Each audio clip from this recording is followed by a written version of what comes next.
Well, welcome aboard. Thank you. Good to see you. Neil, you were there last Sunday, were you, at Croke Park? I was, yeah. And first one in a long, long time, and really enjoyed it. Yeah. And you're going to tell us all who you were supporting? I presume you were Donegal, were you? Yeah, but I had friends in both camps, really. But it's the occasion I enjoyed. You know, it's a bit different to the football. GA is a family day out, you know, so it brought back a lot of happy memories when I used to go to Croke Park as a kid. Nicky, what are you guys doing here together? What brings you together like this? Well, we did a show for RTE called Football's Next Star, which is basically trying to find a kid in Ireland to go and sign for Celtic Football Club. So last February, March, I was approached to present the show, and obviously with my football background, I thought, well, this is a great opportunity for me to go back to my roots. And also, I've always kind of, within West, I've always wanted to get back into, or get into TV. So we had some trials around Dublin and Limerick. Nearly 1,000 kids showed up between the ages of 15 and 16. And it was whittled down to eventually 10 lads that went to Glasgow, trained with Celtic's youth team, and one by one, whittled down. And now our winner, is over at Celtic at the moment. But obviously, the show is only starting on TV next week. OK, so you're hunting for the next big star. Let's just, before we go on, we'll take a little clip of it just to see what we're talking about as well.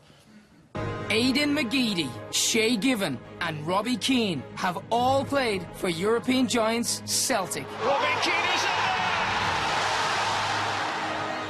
there! Now, manager Neil Lennon has dispatched a team of top scouts to find him the next Irish soccer superstar. There can only be one winner. Hopefully we can find that little nugget. He can go on to be the next superstar. Thousands of talented young footballers from all over this country are preparing for the opportunity of a lifetime. This opportunity is huge. There's one chance to sign for Celtic Football Club. This is the chance to go and make that dream come true for yourself. Great job. So, you mentioned your own background in the football world. What was that? Because you're quite close to opting for that as a career. Yeah, well, football was always, always what I wanted to do. From the age of 5 or 6, my dad trained me as a goalkeeper out in the garden. I played for Home Farm then for 9 years, and then St Kevin's Boys in Dublin for another year. I was on trial then with Leeds United when I was 15, just coming out of junior cert. And they offered me a contract, and like any kid, you're delighted. And my mum wanted me to stay and finish my leaving cert. My dad couldn't wait to get me out the door to play professional football.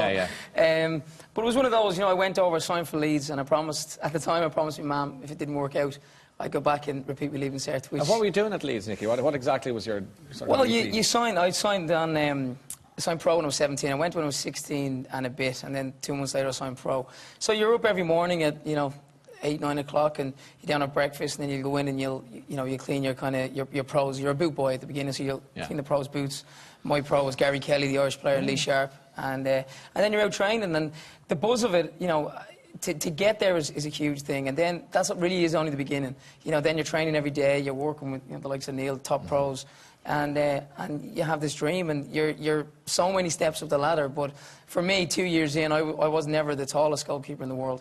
I was always against me, my height, so 2 years in, is that dreaded kind of moment when they call you in and say, look, it's not going to happen. You're not growing up enough. Yes. You're not tall enough. Yeah, not tall enough. I was hanging out of banisters and everything, it didn't work. Just stretching.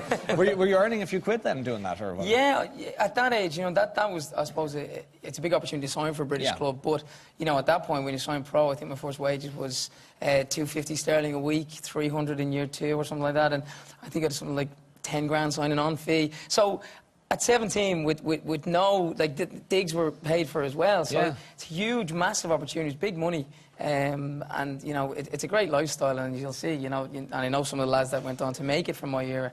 The rewards are incredible. And where you didn't get into homesickness, because you were quite young, you talked about your mum and dad and all that sort of thing. That wasn't an issue for you? Oh, it was, absolutely. I mean, I don't believe that any Irish player that moves across the water can, ultimately say that they don't miss home. Which was something that attracted me a little bit to this programme, because I could kind of, relate to the lads. I could be, the little bit of comfort. And what I found myself, doing when I was over there was this huge sense of responsibility came over me, because the lads are only 15, 16. They're closer to, my own little 2 boys' age than my age. So, there was lots of pep talks. There was one lad in particular that wanted to jack it in while he was in Glasgow for a month. And it was one of those heart-to-hearts where you said, look, they're testing you, they want to see that mental toughness and stuff. So, it was cool. Neil, did you have an early start too? You were kind of young when you went over, and... Yeah, very similar to Nicky, although he was on a lot more money than me at the time. What were you on? And, What were you on at the time? We were on the YTS scheme, it was called. Yeah. Do you remember that? It was £28.50 a week. Yeah. You got a 10 grand signing on fee, I never knew that.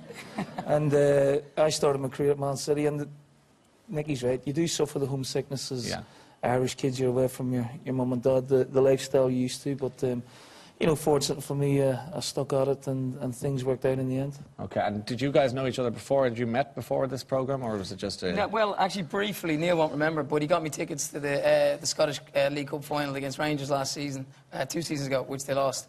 Yeah, you don't Kiss of remember. death. Who's to blame here? No, but you played in the Legends game. We had a big, yeah. huge charity game last year at Celtic Park.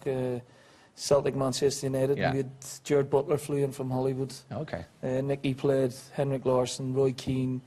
You know, huge stars of, you know, the entertainment world and football. Were you in goals? No, actually, I played outfield. Packy Bonner was in goal, so I couldn't get the gloves for him. I'd say you couldn't. Yeah. Quite a good fight. I'd like to see you take it on Packy for the glove. So why Celtic then? Why does Celtic get involved in this programme looking for the next big star among the children of Ireland? Well, Ireland's very close to this. You know, it's part of our heritage, our tradition, our history. It is our 125th anniversary this year, and you know, the programme coincides with that.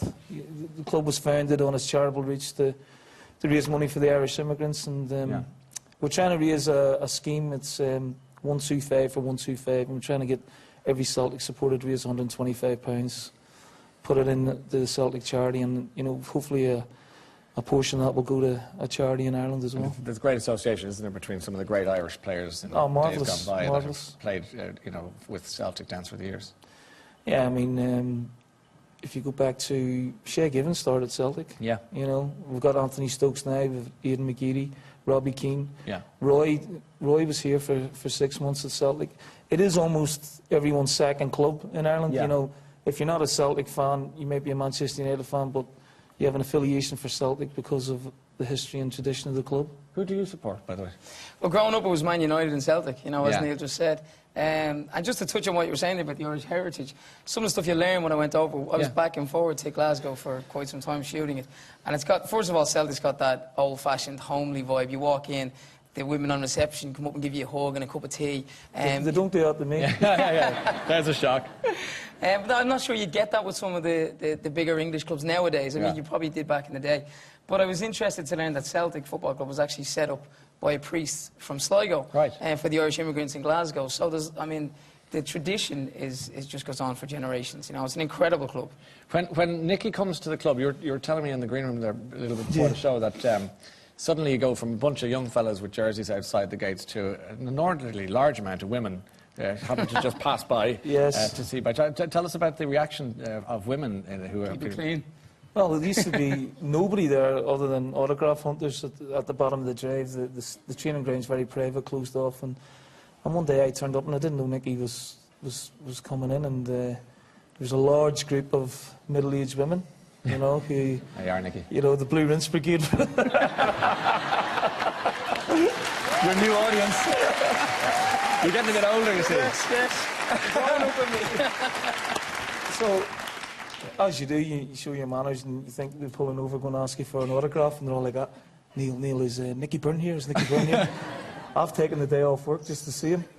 So, you know, because of security reasons, we'll let 4 or 5 get in. So we made Nicky get changed and go and train with some of the guys, and it made these women, you know, made their day. You know, they're taking the day off work just to see the man. Yeah. And I have to say, he was fantastic fun. He was fantastic sport. And for those young lads, they needed somebody to look up to relate to, and I don't think we could have picked anyone better than Nicky to do that. He was fantastic for those young lads. Just on Celtic itself for a second, Neil, how are you finding things at the moment? Are you enjoying? Yeah, I mean, we obviously won the league last year. Yeah. Qualification for the Champions League was tremendous for us, and it puts us back in with the big boys now. You know, we've got Spartak Moscow on Tuesday and Barcelona coming up, so it's just games that whet the appetite for the supporters, and you know, we're starting to find our feet domestically now as well. Okay. I've read a bit about you in recent times, about difficult times, death threats and so on into your life. Has that calmed down now? Has things moved on significantly? Yeah, I mean, it was a pretty traumatic period in my life, on and off the field. You know, the Celtic job's very demanding, as you can imagine. For sure. And was a lot of stuff going on off the field as well, not just involving myself, but you know, my family and close friends. But thankfully, there were convictions, there were people put away, and you know, hoping that's a deterrent for anyone else who's thinking that way again. Do you feel safe? Yeah, I do now. I mean, Glasgow's been my home for 12 years, you know, so you know, I've got a boy at 6 years of age who's loving life there and loving what I do in the football scene. So, I mean, I've got a wonderful job, you know, and I have to say, going in every day and seeing them young lads play and train was a great distraction from all the other stuff that was going on. Okay. Meanwhile, your own world has changed dramatically, Nicky, in recent times. Obviously, Westlife is behind you now. It's a dim memory, I suspect. Great memory. No, of course, but just in the past.